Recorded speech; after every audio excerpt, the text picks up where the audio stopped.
Thank you and very warm welcome for this space to discuss my favorite topic, which is sound and voice. Definitely.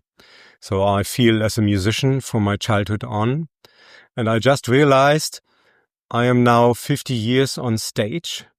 When I started with 7, and I focused on improvisation, on holistic voice coaching as well, which means I accompany people in their processes to fulfill the highest potential of their voice on stage, in their professional work, and in the private communication as well. I am also an overtone singer, which means I can sing 2 melodies in one time with one voice, because I entered the inner dimension of sound, so I say, because the overtones are vibrating within every natural sound, naturally, and we can learn to perceive and to control them, to filter and amplify them so that they can be listened as extra single frequencies additionally to the fundamental note. And this is very special. This is my expert field, so to say.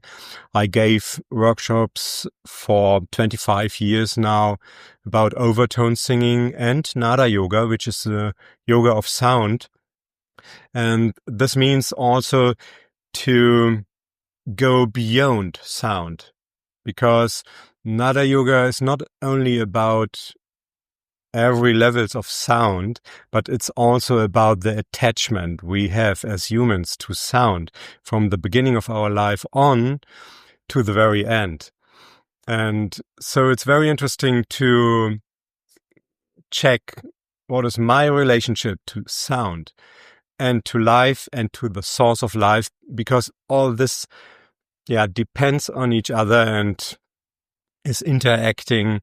So for me, this is really a holistic approach to sound, which I try to teach, because I have experienced it so deeply through all my daily experiences with the sound of my instruments, like the violin, which is my main instrument, and the sounds of my voice, but not only the physical voice, but also of the inner voice. And so this is my background. It started in the bath tube. When I was a child, I preferred to go underwater and to play with the sound of the bubbles I could make with my breath. And I realized one day this was a beginning of developing my right side of the brain for the perception of sound, because in the right side of the brain, we perceive the overtones. And in the left side, we perceive the fundamental tones. And so to combine both makes a more holistic approach to sound. I consider the sound in general as a direct expression of the source of life. So I like to say we can learn so much from the sound itself, and we can learn so much from sounding together, about living together.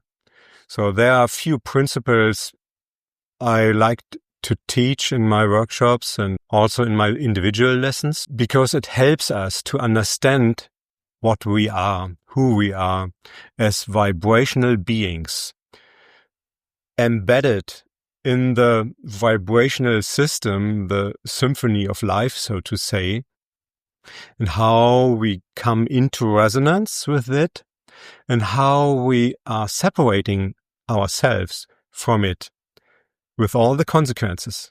So, and then go back the way consciously into the complete harmony with all what is within me and around me. So when should we look for harmony and when should we look for dissonance? It's always about the balance and the dance between the polarities.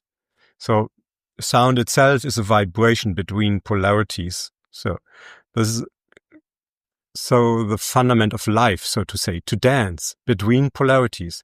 Otherwise, we don't have anything to experience if there's only one. polarity. We need the polarities. And yes, we build a kind of tension. Yeah, the more extreme the polarities are, and this is the intensity of life, we can enjoy or we can struggle with. And that's a decision in my mind also. So I can choose how to dance with the polarities. We have this harmony with ourselves when we are in tune with ourselves, but life is always different from our inside world until the point when we have the full yes to everything what happens within me and around me.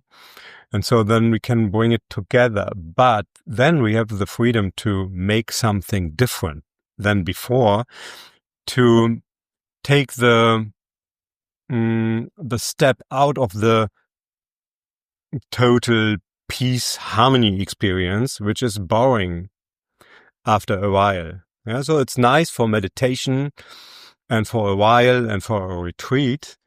But for life itself, it's always interesting to take the next and new steps, to have a real adventure, to try something new what never happened before in my life. So this is the joy of life, I would like to say. And so dissonance is a very important point of making music, because music is not about harmony only. It's also about leaving the harmony. So to find a new harmony. And so it's a dance always between harmony and dissonance. Yeah. Actually, I am very busy with this topic, voice and spirituality, how it goes together, how I could say, yes, voice is spirit. Yeah. So how I can bring the proofs for it. So this is my main and favorite topic in these days. In every word, there's so much sound, and to decode the sounds and energies within a single word is for me also a nice game I like to play every single day.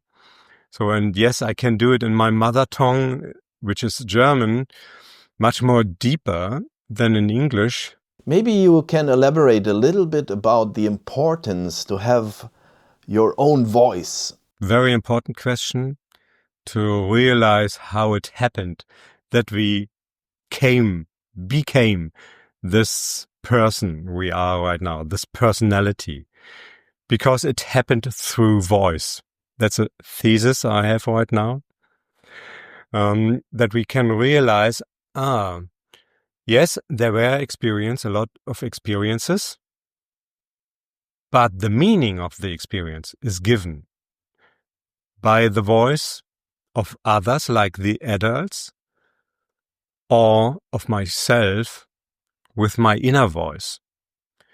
So we form our personality and so also our lives through the power of voice, which is manifesting, which is changing the way of life we walk when we stay with one thought. This can be a thought for myself or a thought which was planted by others into my mind, even by the collective consciousness.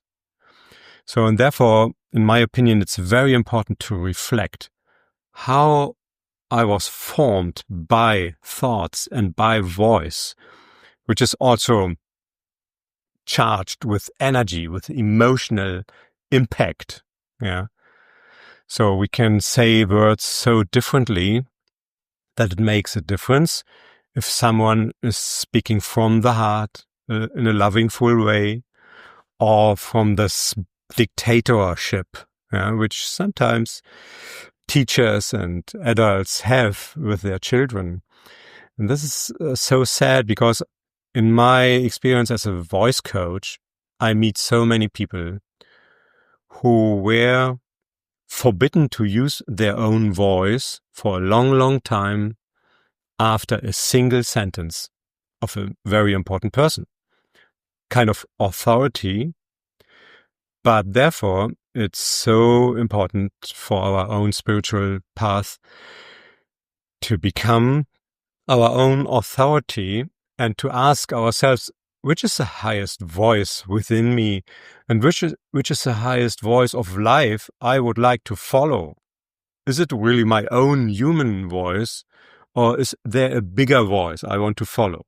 And to find this bigger voice, the voice of life, so to say, to become a voice of life, to merge together with the voice of life.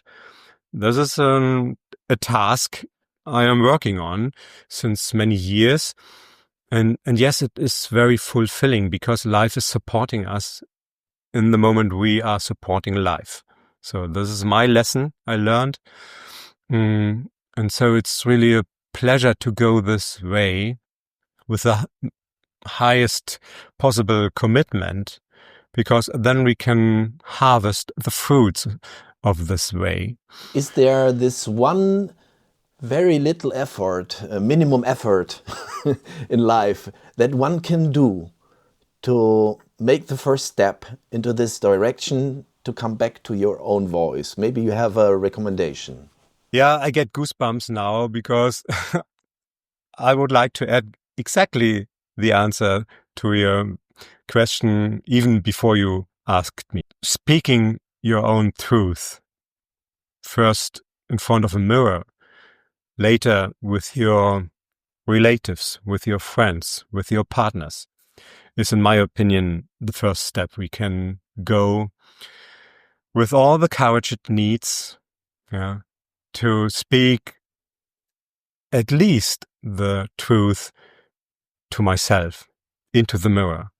So what I feel and know and think right now about me and my life.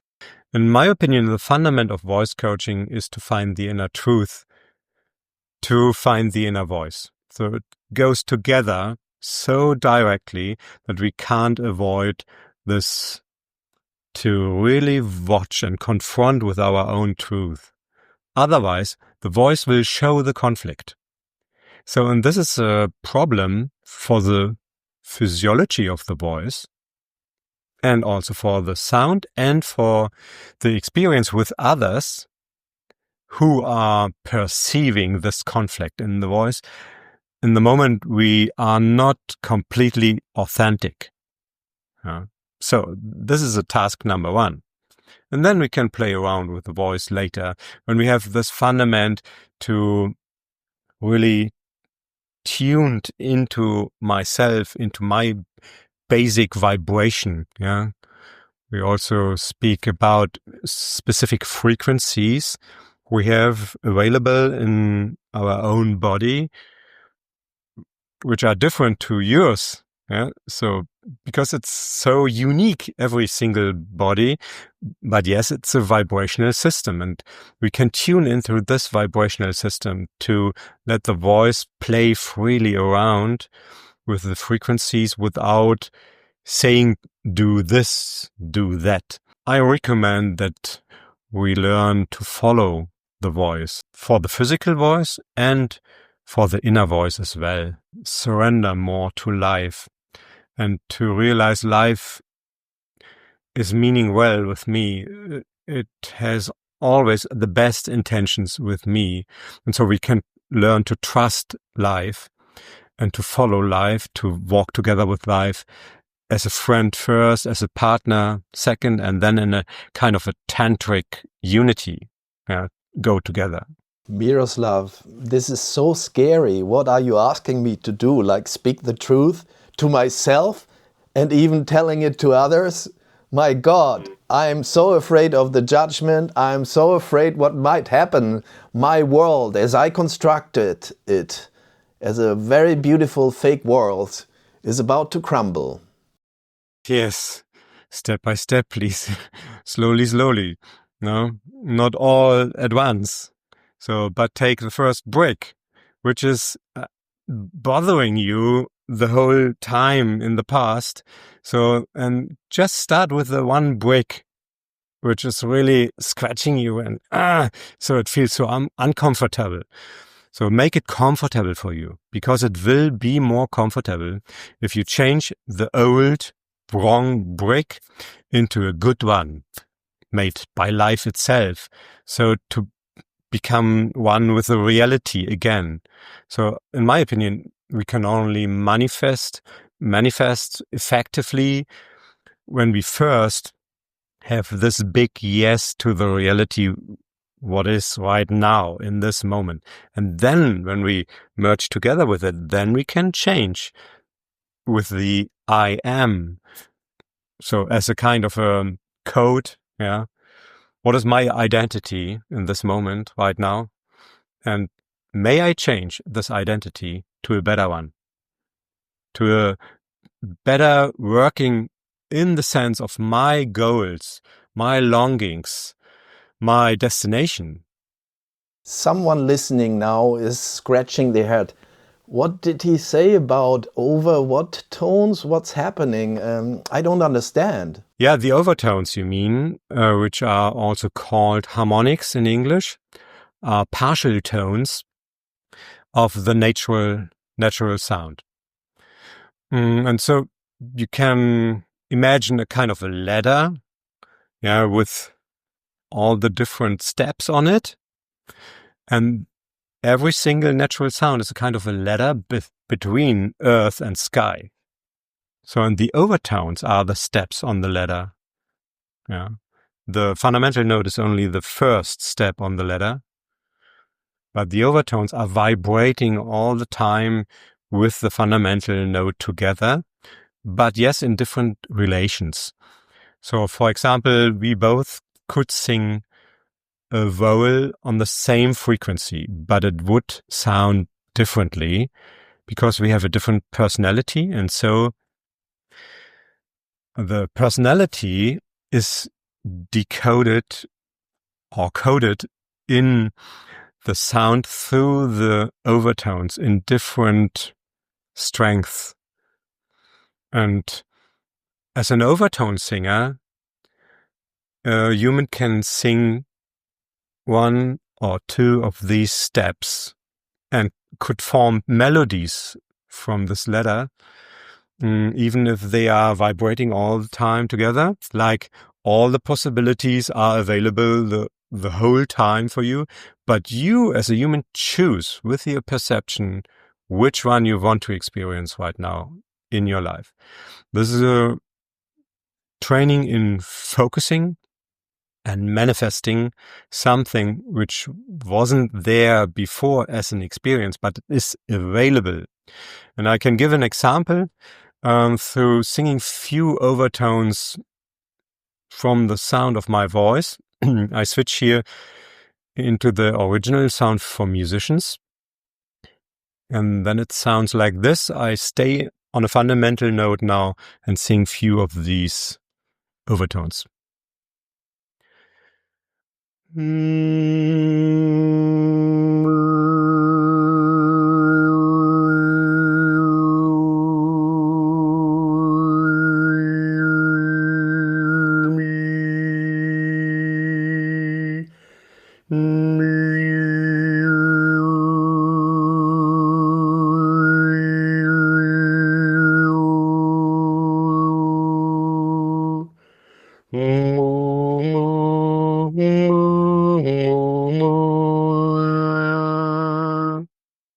I see a couple of our listeners now like freaking out. Yeah, it's totally interesting, even for musicians and for singers, to enter this world of overtones deeper than before, because it's a kind of a revelation. What is within the sound? It's a new dimension. Yeah. What's happening with technology? Is it going to save us, or might we get killed through it? Yeah, big question, but so easy to answer. It's the same like with fire and knives. Yeah. So we have to be very careful with it, because it's so potentially dangerous, and it's in the same time so beneficial for us and our civilization that we can say, yes, our civilization is built on fire and on knives. And also the development of our civilization is built on technology. So the knowledge which is and are available right now is so immensely grown through technology, also in the music field. Wow, I am happy for all the people who can use this technique, this technology in a good way, which means consciously without being attached to it. So the danger of addiction is always available. Yeah. And so let us remind ourselves of the importance of natural sounds, which are transferring and transporting a different energy. Live music made by humans is filled with soul energy, yeah, with heart energy. And no technical music can deliver this. So, and even the recordings of live music are only a cutted version. Yeah, the frequencies are cutted in both directions, below and above the main information, which is, yes, still available in the music, like the words, yeah, and the main melodies and rhythms. But the connection to the source, to the infinity, which is delivered through the overtones and to the higher frequencies we even can't hear with our physical ears, or we don't consciously hear them, because I guess our energy field is, yes, very, very much perceiving of all these frequencies we are missing in, for example, MP3 in a bad quality on Amazon or other portals like Spotify, where the quality is so minimized to spare data volume. I recommend that we balance the technology with natural music, natural sounds, experiencing nature and the nature sounds. It would balance the disadvantages of the technology with the advantages of the natural sounds. Maybe you can talk about stillness. I would like to combine both listening and silence.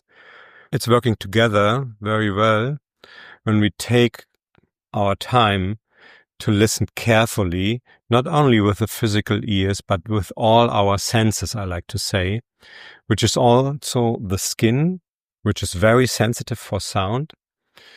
And yes, it's also a kind of a feeling the sound also of our own voice, but also of the voice of others, to get more information than before. And for that reason, it's very important to have the ability to become silent within my mind. So how to learn to silence the mind? Sound can help in this, because if you focus on the sound really deeply, the sound is so complex that there's no space anymore for thinking. And therefore, sound is connected to the door of silence, to enter the space of the deeper silence, which is not only physical and around us, which is sometimes very rare in this world, but we can enter the bigger, deeper, eternal silence within us through the sound as a helper to bring the mind into the peace where nothing is wanted anymore. Actually, the overtones were the key for me to let grow my personality in a very, very good way. And it has to do with the learning of how to feel and the unlearning of the overthinking. Yeah. In the moment I focused on the overtones, which was for me a revelation as a musician to realize, wow, there's so much more. Yeah. And so it catched me really. Yeah, from the beginning on, it was 1991 when I started with Overtone Singing, and I sing them every single day. Not because I am such a good student, but because I have so much joy to do it. To sing these overtones and to realize, that's my relaxation from the thinking. Yeah, so my mind became more calm from year to year. And now I have the freedom to decide by myself if I want to think or not. And that's really a nice experience. Yeah. Was there a key moment when you discovered the harmonics? My first contact with overtones, first conscious contact with overtones, through a recording of a Tibetan monk, which was presented by an audio recording from Joachim Ernst Behrendt, who is a famous author about sound and listening. For example, he has a book about the third ear, not the third eye, but the third ear. So this recording was flashing me away. And in this moment, I realized, wow, this is opening a gate within me. And I have to do this. I want to do this. I will to do this. And I do this right now. And I learned overtone singing within few hours because I was so on fire, to realize it within my own voice. And when I did so, I jumped on the ceiling. And I was so happy, crying, yeah, wow. So I get tears even now because it was such an emotional moment. And it's also interesting because it was an opening for my connection to a former life as a Tibetan monk. So I realized that I have sung these overtones in a kind of very deep meditative space with so many more monks and with a deep throat singing mantras, so that I could dock onto it. Yeah. And that was very helpful to consider myself as a former monk, which is now here, to live something complete different, but not completely, because it's so connected. Yeah, so I can teach my inner knowledge also as a soul much better as a voice coach than as a monk. Yeah, so therefore I am happy with this combination. And yes, I am meditating every single day and I love it. And it's my basis, from where I come from. So this deep silence and this deep connection to the source and to the bigger consciousness. What happens when we die? Big, interesting process of changing the vibrations. So because we are leaving then the physical material vibrations, but we stay with the soul vibration. And therefore, in my opinion, the dying process is so important to accompany it by people who are knowing what to do to bring a dying people into the consciousness of their own soul through music and through speaking and through a space which is helping the soul to realize themselves, to combine the human consciousness and the soul consciousness, to bring all of it into the next realm. So this is what I can say. And yesterday I had a musical performance with poetry, with my own poems, the first time in my life. And one of the lines I remember right now is, now is the moment you are born and you die in the same time. So, and to realize this makes our life a kind of a duty and a responsibility to create ourselves in a new way right now. Yeah. And to let go the old one. How easy is this? What wants to come through me and my voice right now? Thank you for our listeners and watchers for giving us the attention. And this is helpful for us all when we connect each other and to realize there isn't a real problem.